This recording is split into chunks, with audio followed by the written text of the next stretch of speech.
جی السلام علیکم۔ میری دعا ہے کہ اللہ تعالیٰ کا فضل، محبت اور رحم ہمیشہ آپ سب کے ساتھ رہے اور اس کے نگہبان فرشتے ہر وقت اور ہر جگہ آپ کی حفاظت کریں، آمین۔ آج کا ہمارا عنوان ہے مضمون کے حصے۔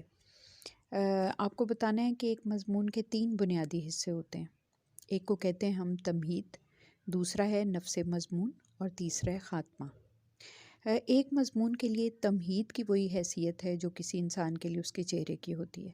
جس طرح ہم چہرے سے انسان کی شخصیت کا اندازہ لگا لیتے ہیں، اسی طرح تمہید سے مضمون کی قدر و قیمت پتہ چلتی ہے۔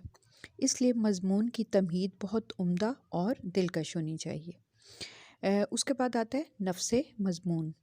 یہ حصہ مضمون کا مرکزی حصہ کہلاتا ہے۔ اس میں اپنے خیالات، معلومات اور مشاہدات کو آپ نے مناسب ترتیب کے ساتھ اور اچھے الفاظ کے ساتھ پیش کرنا ہوتا ہے۔ اب تیسرا حصہ آتا ہے خاتمہ، یعنی اینڈ کا۔ یہ مضمون کا اختتامیہ ہے۔ جس طرح مضمون کا آغاز یعنی تمہید اگر اچھی ہو تو پڑھنے والا بڑا خوشگوار تاثر لیتا ہے، اس طرح اگر مضمون کا خاتمہ عمدہ ہو تو قاری متاثر ہوئے بغیر نہیں رہ سکتا، یعنی پڑھنے والا۔ لہٰذا مضمون کا یہ حصہ بھی بڑی توجہ سے لکھنا چاہیے۔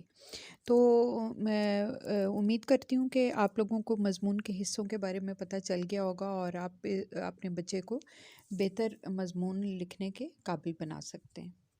آج کے لیے بس اتنا ہی۔ خوش رہیے، اللہ حافظ۔